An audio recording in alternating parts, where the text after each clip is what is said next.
So good evening, students. So welcome to the last part of this particular topic called as Principles of Inheritance and Variation. Right. So we've been taking up a series of lectures on Principles of Inheritance and Variation. So in that gesture, we have arrived to the last part, which is the genetic disorders. And under the genetic disorders also, we are going to take up the last part today. Right. So in the previous session, we started off with something called as the X-linked disorders, and then we have done with the X-linked both dominant as well as recessive disorders.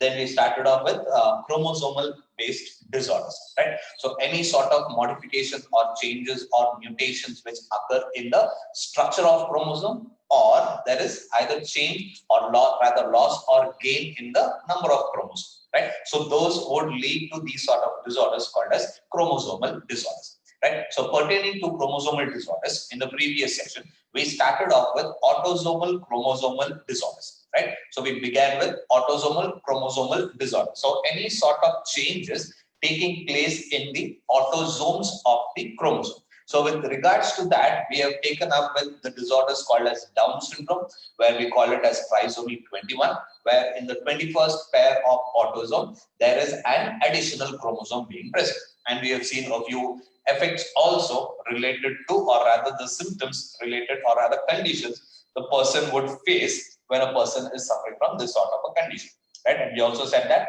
this sort of disorder is mostly due to non-disjunction of chromosomes during gamete formation, that is gametogenesis. Then we moved on into the second disorder, second autosomal chromosomal disorder, which is called as Edwards syndrome. And Edwards syndrome, we started calling it as trisomy 18, where in the 18th pair of autosome, there is one additional extra chromosome being present. Right? And then we've seen a few conditions also associated with that. The third disorder, what we took up in the list, is called Patau's syndrome, right? We call it as trisomy 13, where in the 13th pair of autosome, there is one additional chromosome that is being present. And the fourth one and the last one, what we took up in the previous session was, right, it was called as the Cry-Du-Chat syndrome, where we call it as 5p minus. So the first three disorders, what we saw was related to aneuploidy type of mutation, where there is increase in a number of chromosomes, increase in one chromosome, 2n+1 condition we had called it. But in case of Cry-Du-Chat syndrome, we saw that it is because of deletion, right? Deletion of the P arm of chromosome number 5. That's the reason why we call it as 5p minus, right? So the fifth chromosome, the P arm of fifth chromosome, a part of it is being deleted.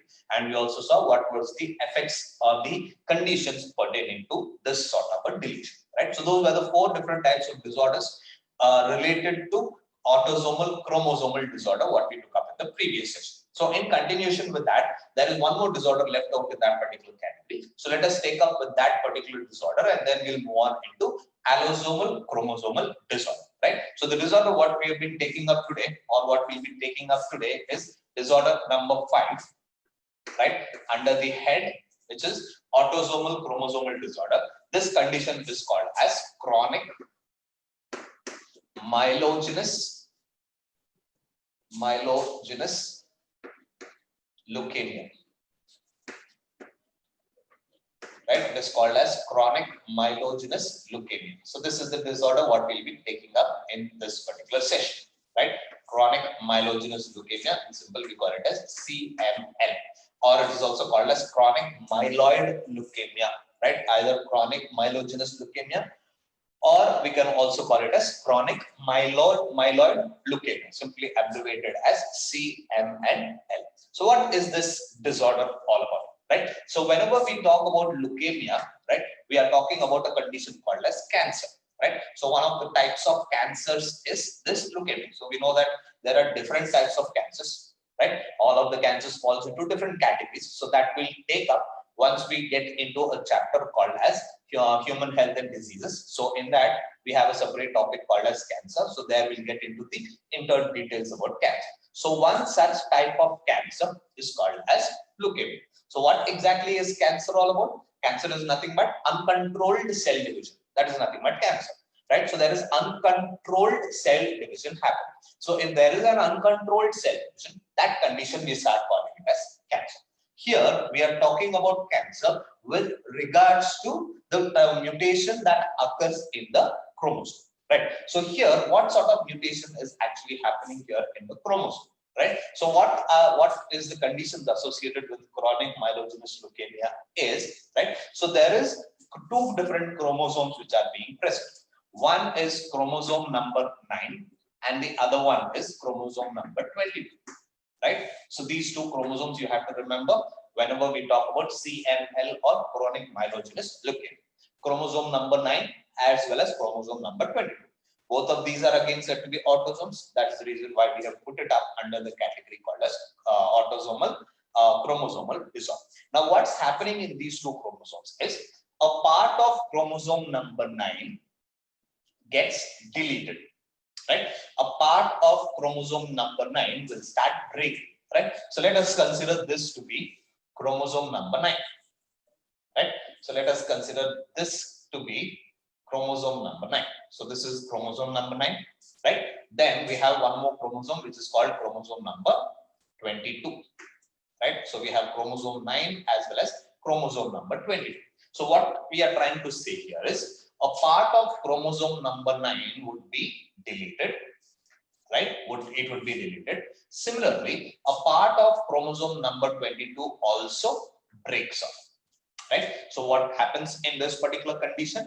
A part of chromosome number 9 breaks. Similarly, a part of chromosome number 22 also breaks, right? So once these two parts of these two different chromosomes break, what would happen is they would start undergoing the process of exchange, right? So the broken part of chromosome number 9, or rather the deleted part of chromosome number 9, will come and affix in chromosome number 22. Similarly, the deleted part of chromosome number 22 will go and affix in chromosome number 9. So if you could recollect, we saw this sort when we were actually discussing about a topic called as mutation. When we were talking about chromosomal mutation, right? If you could remember, we classified chromosomal mutations into 4 different categories. One was called deletion, second one was duplication, third one was inversion, and the fourth one is translocation, right? If you could start recollecting that, you'll get a clear picture of what we are actually talking about. In the first case, that is deletion, what did we say? A part of chromosome breaks off, right? That's it, a part of chromosome breaks. That was deletion. In duplication, what did we say? A part of chromosome will start undergoing, or it gets duplicated. It becomes double, right? Thereby, a short chromosome will start becoming a long chromosome. That's what is happening in duplication. And third one, in inversion, what is happening? There is interchange of genes present in the particular chromosome. And in the fourth condition, translocation, what did we say? A part of chromosome breaks off, and that broken part of the chromosome, or rather the deleted part of the chromosome, would come and affix into the other chromosome. We started calling this type of mutation as translocation, right? If you could remember, we call this sort of a mutation as translocation. And again, if you could recollect, we again classified translocation into 2 categories. One is called interstitial translocation. Second one was reciprocal translocation. So which category does this fall under? This usually falls under the category of reciprocal translocation. So what happens in interstitial translocation? A part of chromosome from one chromosome breaks and it comes and attaches to the next chromosome. That's it. There is no mutual exchange of the broken parts, just like what we are seeing here.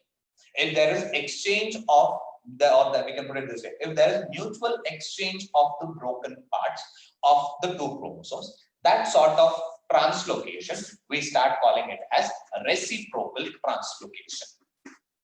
We call it as reciprocal translocation, right? So there is this reciprocal translocation happening between chromosome number 9 and chromosome number 22, right? So what we are trying to say, we are actually seeing how exactly this particular condition called chronic myelogenous leukemia is happening, right? So here 2 chromosomes are involved. One is chromosome number 9 and the other one is chromosome number 22, right? So a part of chromosome number 9 breaks off. Similarly, a part of chromosome number 22 breaks off. So there is deletion happening in both the chromosomes, that is chromosome number 9 as well as chromosome number 22. So these deleted parts or the broken parts of these 2 chromosomes will be interchanged between each other, right? Will be interchanged between each other. Such type of mutation, we actually call it as reciprocal translocation. So one of the major reasons, or rather we can put it this way, the major reason for chronic myelogenous leukemia is this process called as, or this type of mutation called as reciprocal translocation. Right. Now, what would be the result of this reciprocal translocation? The result of this reciprocal translocation would be, right, as a result of this sort of translocation, right, an abnormally long chromosome number 9 is formed, right? So this would be chromosome number 9, right? So because of this sort of translocation, an abnormally long chromosome number 9 is formed, and an abnormally short chromosome number 22 is formed, right? Due to this translocation between chromosome number 9 and chromosome number 22, an abnormally long chromosome number 9 is formed, and an abnormally short chromosome number 22 is formed. Right. So this abnormally short chromosome number 22, scientists have given it a name. So they had called it as Philadelphia chromosomes. Philadelphia chromosome. So what is this Philadelphia chromosome? Right. So Philadelphia chromosome is nothing but the abnormally short chromosome number 22, right? So the abnormally short chromosome number 22, which is formed after the process of reciprocal translocation, is called as Philadelphia chromosome, right? So you need to remember this, right? So it is called as Philadelphia chromosomes, right? So since Philadelphia chromosomes is formed, this sort of reciprocal translocation, it is also referred to as Philadelphia translocation. It is also referred to as Philadelphia translocation. Right? So what exactly is happening here? There are two chromosomes present, chromosome number 9 as well as chromosome number 22. Right? So a part of chromosome number 9 undergoes a process of deletion. Similarly, a part of chromosome number 22 also undergoes a process of deletion. Right? As a result of this deletion, an abnormally long chromosome number 9 is formed. Similarly, an abnormally short chromosome number 22 is formed. So this abnormally short chromosome number 22 is called as Philadelphia chromosome. And since Philadelphia chromosomes is formed in such type of translocation, such type of translocation is also referred to as Philadelphia translocation. Right? So this is what is the scenario which actually causes chronic myelogenous leukemia. Right? Now, what would be the condition of this? So we have seen that there is translocation happening, and I'm telling that because of translocation, this condition is being taken place, or this condition is actually the resultant of this sort of translocation. Now, what happens because of this reciprocal translocation, right? So what would happen because of this reciprocal translocation? So let us take up a few conditions that are seen because of this reciprocal translocation. The first one, this abnormally small chromosome 22, right? So the abnormally small chromosome number 22. So what it does is, right? What it does is, it starts producing an abnormal enzyme. It starts producing an abnormal enzyme, which is called as tyrosine kinase. Right? An abnormal enzyme called tyrosine kinase is being produced because of this Philadelphia chromosome. Right? So due to the generation of an abnormally small chromosome number 22, this chromosome, that is the abnormally small chromosome number 22, will start producing a abnormal enzyme called tyrosine kinase. Now this abnormal enzyme called tyrosine kinase, right, along with other abnormalities, right? So what it does is, it starts undergoing, or rather it starts producing an uncontrolled cell cycle progression. Uncontrolled cell cycle progression. Right? So what is happening here? Due to the production of abnormal tyrosine kinase as well as other abnormalities which is resultant of this sort of translocation, uncontrolled cell cycle progression occurs. So what does this mean, cell cycle? I hope all are familiar with cell cycle, right? So we have different phases of cell cycle, right? So we have G1S, G2 phase followed by the M phase, where there is either mitosis or meiosis happening. So whenever there is any damage to any cell, right? So the indications or signals are given to the cell cycle so that the process of cell division occurs, right? And once the enough number of cells have been generated, the cell cycle should stop. Right? So for that, we have certain checkpoints also present, which we call it as cell cycle checkpoints. So these cell cycle checkpoints would actually come to a halt once the enough number of cells have been produced. Suppose there is some problem with the cell cycle checkpoints. So the cell cycle checkpoints are not able to stop the cell cycle. What would happen? It would lead to uncontrolled cell division. And that uncontrolled cell division would lead to a condition called as cancer. Right? It would lead to a condition called cancer. So here also, that's how cancer is actually being caused. That is nothing but leukemia is actually being caused. Right? So what is the reason for leukemia here in this particular condition, in chronic myeloid leukemia? Right? The reason is production of an abnormal tyrosine kinase. So this abnormal tyrosine kinase, along with other abnormalities which are resulted due to this reciprocal translocation, right? So there is uncontrolled cell cycle progression happening, right? So there is no control over the cell cycle. So if there is no one controlling the cell cycle, what would happen? What would happen if there is no one controlling the cell cycle? The cell cycle would keep on continuing. As a result of which, the cell division also keeps on continuing. If the cell division keeps on continuing, it would lead to uncontrolled cell division, where the cell number will start increasing, and as a result of which, that increased number of cells in the body leads to a condition called as cancer. Right? So that is what we have with chronic myelogenous leukemia, or rather we call it as chronic myeloid leukemia, which is again because of the translocation that occurs between chromosome number 9 as well as chromosome number 22. Right? So quickly going back through this chronic myeloid leukemia again. So chronic myeloid leukemia is actually caused due to translocation between two chromosomes, which is chromosome number 9 as well as chromosome number 22. Right? So what happens here is a part of chromosome number 9 undergoes a process called deletion. Similarly, a part of chromosome number 22 also would undergo a process of deletion. Once this deletion occurs, these two parts which are deleted from 9 as well as 22nd chromosome will now undergo the process of exchange.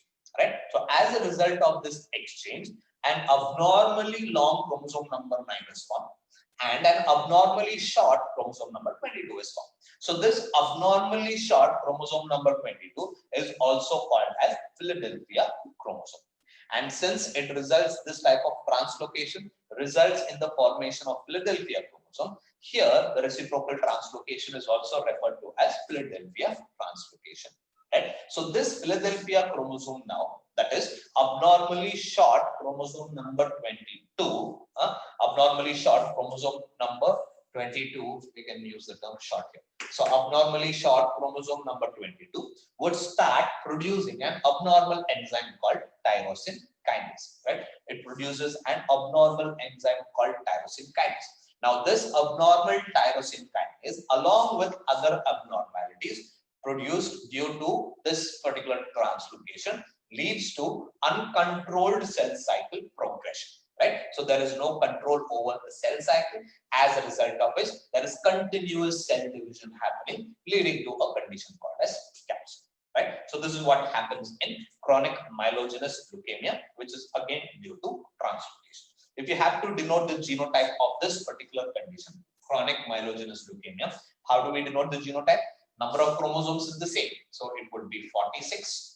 Right? 46 is the number of chromosomes, followed by whether it is XX, males or females. So this condition is seen in both males as well as females. So we can put either XX, it is females, or if we use the term XY, it would refer to as the males here, right? Comma, followed by the condition, right? So the condition here, T, refers to translocation, and in brackets we usually denote which chromosomes undergo the process of translocation. So here it would be 9 semicolon 22. right? So this is how we start denoting the genotype of this particular individual suffering from condition called chronic myelogenous leukemia. 46 total number of chromosomes, so there is no change in the chromosome number here. XX or XY, that indicates whether it is male or female, and here T would refer to translocation, and the two chromosomes where translocation is happening. Translocation is happening between chromosome number 9 as well as chromosome number 22, right? So this is what we have with chronic myelogenous leukemia, right? So these are a few autosomal chromosomal disorders what we have in the list, right? So first we took up with Down syndrome, second one Edwards syndrome, third one Patau syndrome, Cry-Duchat syndrome, and number 5 is this chronic myelogenous leukemia. So we have seen different conditions also in that. First three conditions what we took up, that is Edwards syndrome, Down syndrome, as well as Patau syndrome, is related to which sort of mutation? It is related to aneuploidy type of mutation. The condition is 2n+1, right? Fourth one what we took up, that is Cry-Duchat syndrome, is due to deletion type of mutation. We call it as 5p-. And here what we are taking up with chronic myelogenous leukemia is something with regards to translocation type of mutation. More precisely speaking, it is called as reciprocal translocation, right? So with this, we'll be done with the topic called as autosomal chromosomal disorders, right?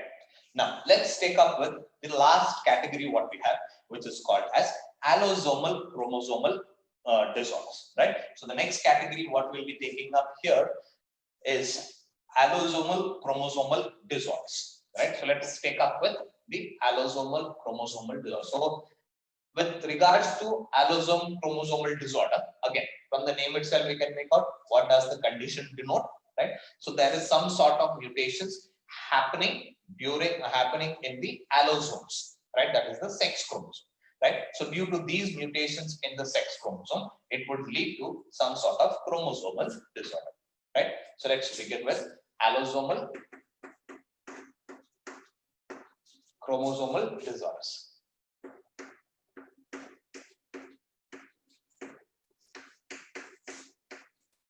So we have allosomal chromosomal disorders. So under allosomal chromosomal disorders, the first disorder what we'll be taking up is called the Turner's syndrome. It's called the Turner's syndrome.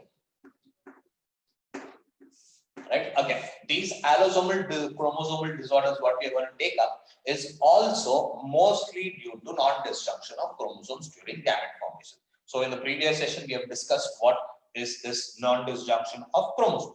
So what is non-disjunction of chromosome?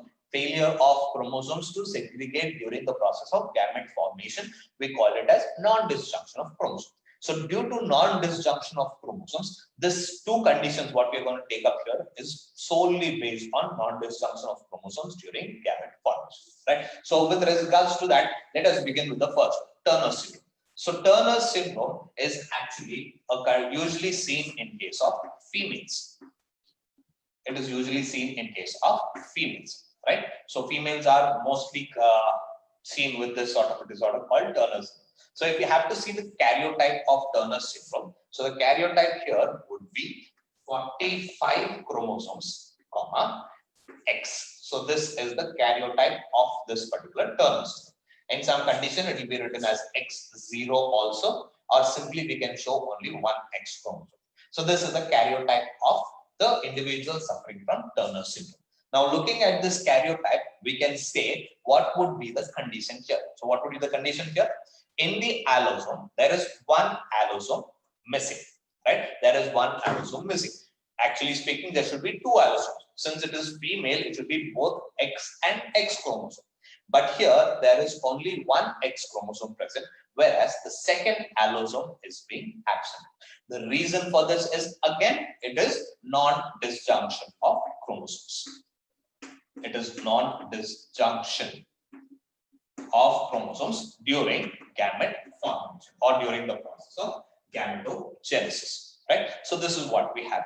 Now, what could be the reason, or how should the individual, what could be the reason for this absence of one X chromosome? So let us take up a couple of crosses, and we'll see what would be the condition of it.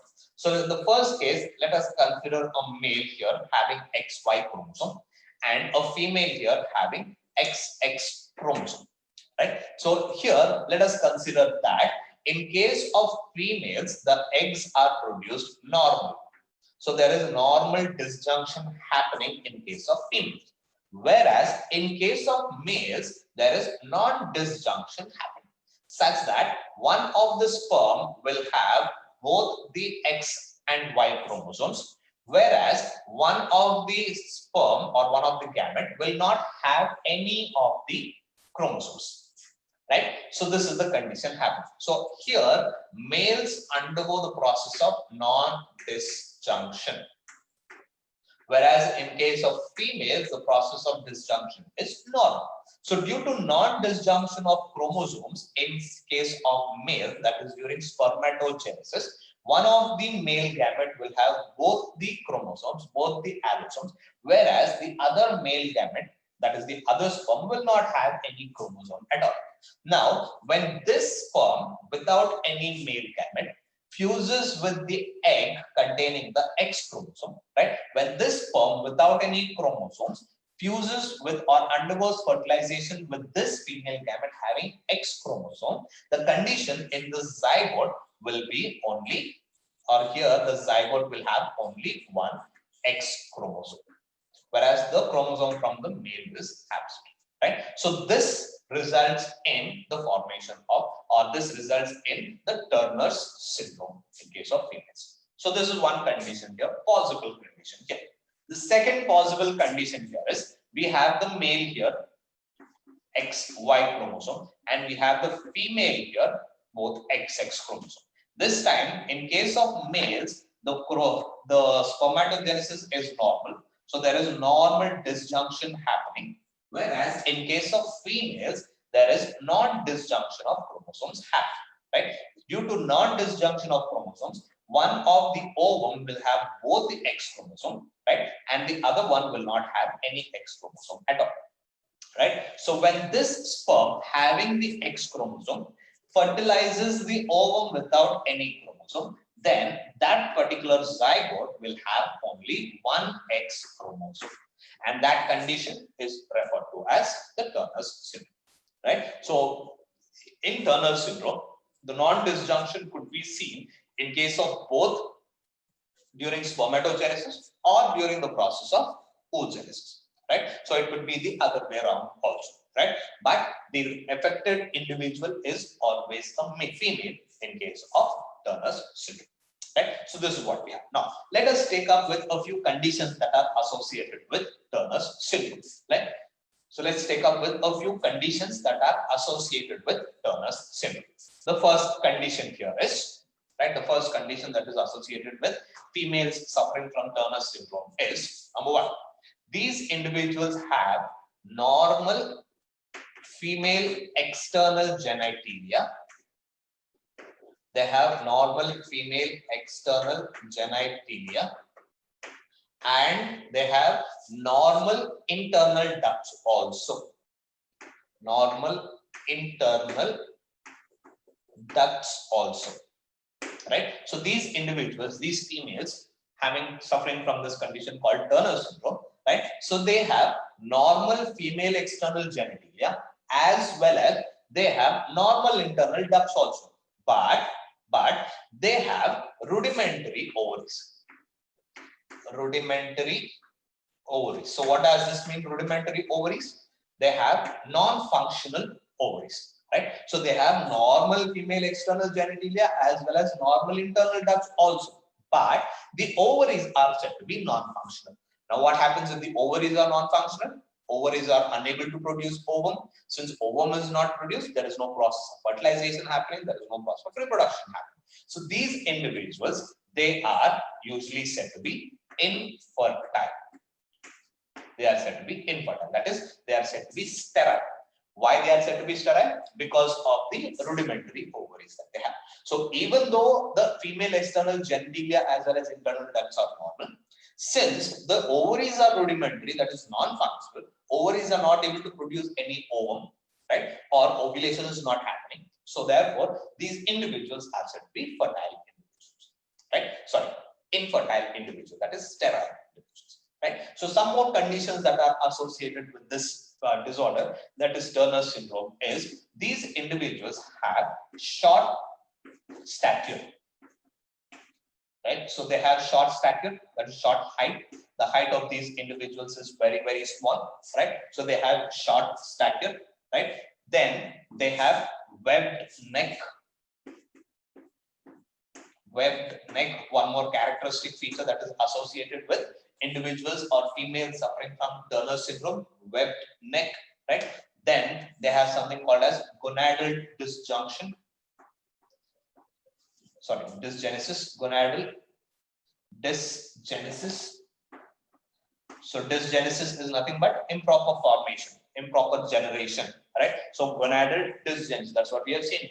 They have rudimentary ovaries. The reason for rudimentary ovaries is this gonadal dysgenesis, improper formation of the gonads. So here the gonads is the ovaries. So improperly formed ovaries or gonads leading to the rudimentary ovaries, right? Along with this, these individuals, they have broad chest, right? So they have broad chest, right? They have broad chest with widely broad chest, right? Broad, and this chest usually looks like a broad shield, right? A broad shield like chest, and they have widely spaced nipples. Widely spaced nipples. Right? So these are the conditions that are associated with Turner syndrome. Some of the symptoms are rather conditions associated with Turner syndrome. So these individuals, they have normal female external genitalia as well as normal internal ducts.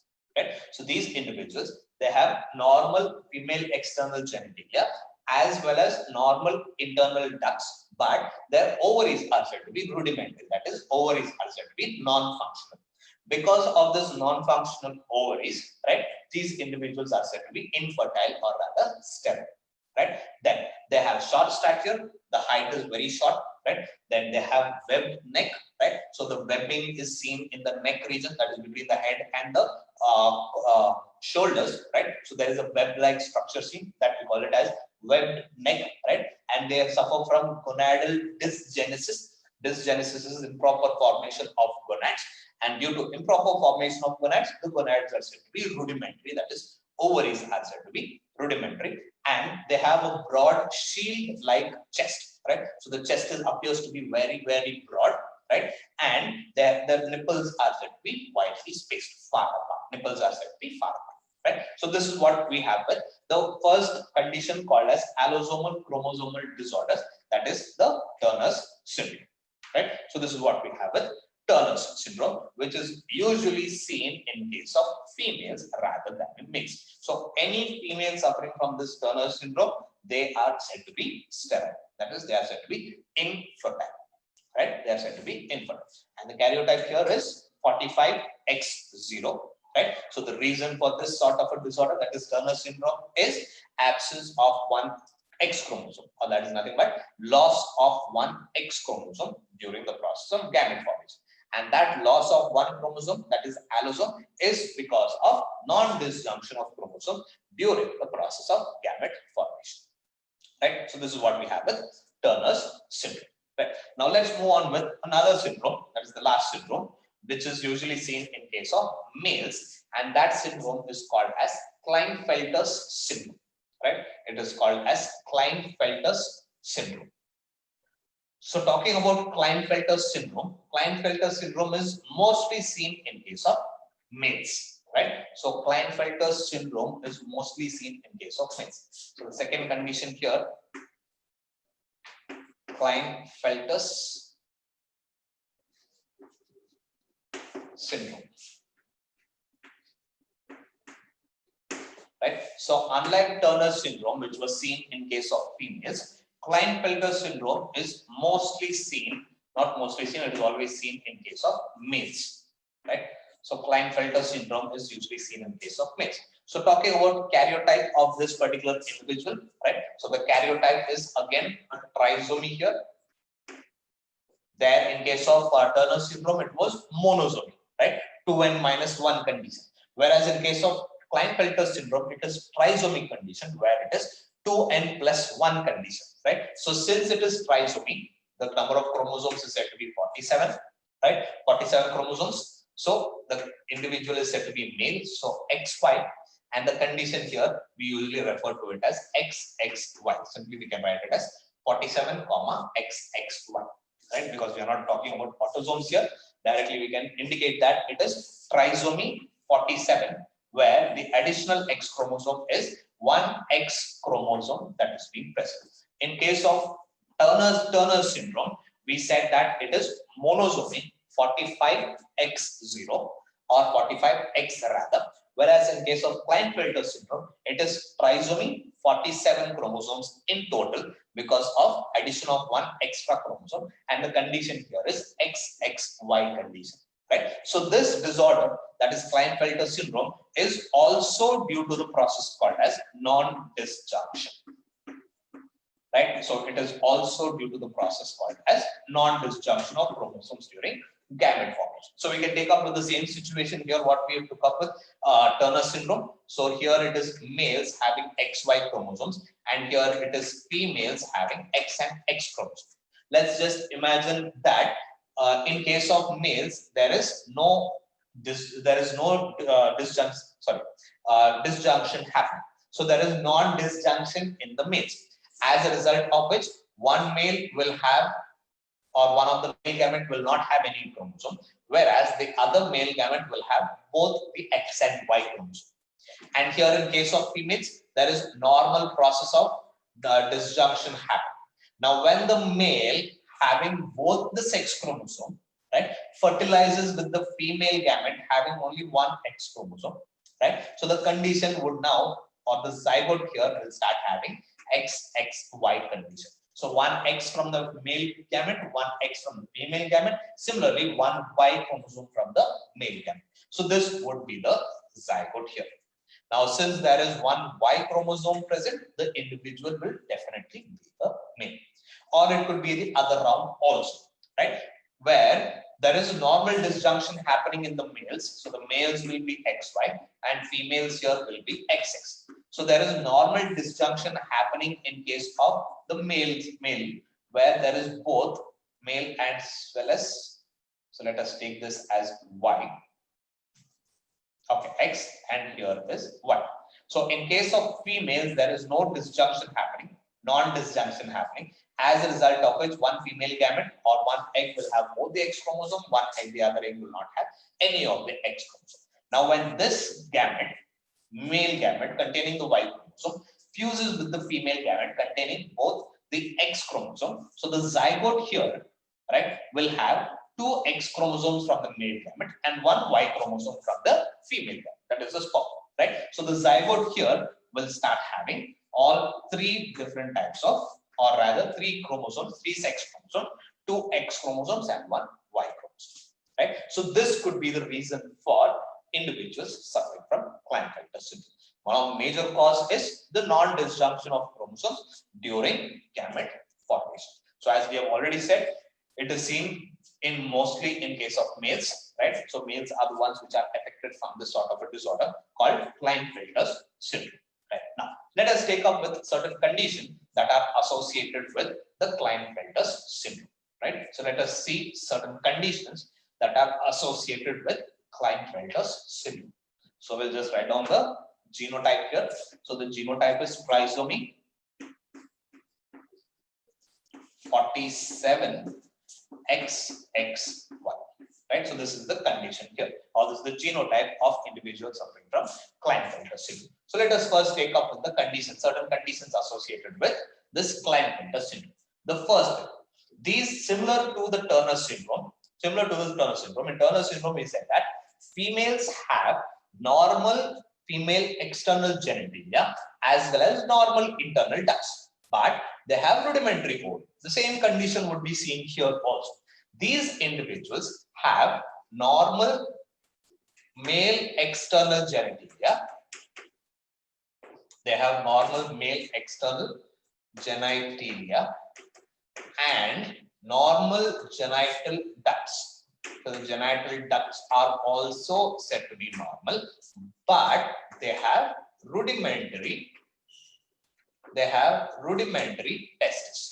The testis is said to be rudimentary here. That is, testis is said to be non-functional here.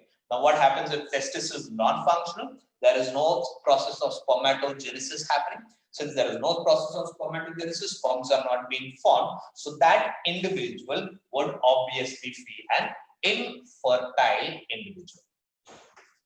Right? So they are not sterile, they are said to be infertile. So these individuals are said to be infertile individuals. Right? So this is what they have. So till puberty, these individuals, they remain normal till puberty. Right? So they remain normal. They remain normal till puberty. Right? So because we know that after puberty only the testis will start becoming functional. So after puberty, also the testis will remain rudimentary. Right? So they remain normal till puberty. Now, some other conditions that are associated with this. Right? So in case of Turner syndrome, we said that the individuals is said to be short stature. But here the individuals are said to be tall. Right? So they have tall stature. The height of the individuals is said to be tall. Right? So these individuals are said to be tall. Second thing is here, right? Second thing here, these individuals also undergo a process called as gonadal dysgenesis. They undergo a process called as gonadal dysgenesis. That is nothing but improper formation of gonads. What we also call it as hypogonadism. Hypogonadism. So they undergo a process called hypogonadism. Hypo is nothing but less. Gonadism, something to do with the gonads. So there is improper formation of gonads seen in this particular condition. Now, another important condition here is they have underdeveloped male secondary sexual characters. Underdeveloped male secondary sexual characters. Right, so the male secondary sexual characters are said to be underdeveloped. They are not completely formed. Right, so there is an underdeveloped male secondary sexual character series, and along with this, since there are two X chromosomes present, right, so the female secondary sexual characters are not completely suppressed. Right, so because of the presence of two X chromosomes, the female secondary sexual characters are not completely suppressed. Right? Therefore, since it is not completely suppressed, there is some sort of expression of the female secondary sexual characters also. And one such character is the development of breasts, what we call it as gynecomastia. So gynecomastia is nothing but the process of development of breasts in case of males. So we start calling that condition as gynecomastia. One of the common conditions that is associated with Klinefelter syndrome. They undergo a process called gynecomastia, which is development of female secondary sexual characters such as breast. Right? So why female secondary sexual characters are expressed here? Because the secondary sexual characters of females are not completely suppressed. The reason why they are not completely suppressed, because they have two X chromosomes. Right? So therefore, there is this expression of the female secondary sexual characters also seen, such as development of breast called as gynecomastia. Right? So these are some of the symptoms that are actually associated. And one more last symptom is here is dyslexia. Right? So there is these individuals also suffer from another condition called as dyslexia. So what exactly is this dyslexia? Dyslexia is nothing but difficulty in learning. So these individuals usually face difficulty in learning, and along with that, they have reduced intellectual coefficient.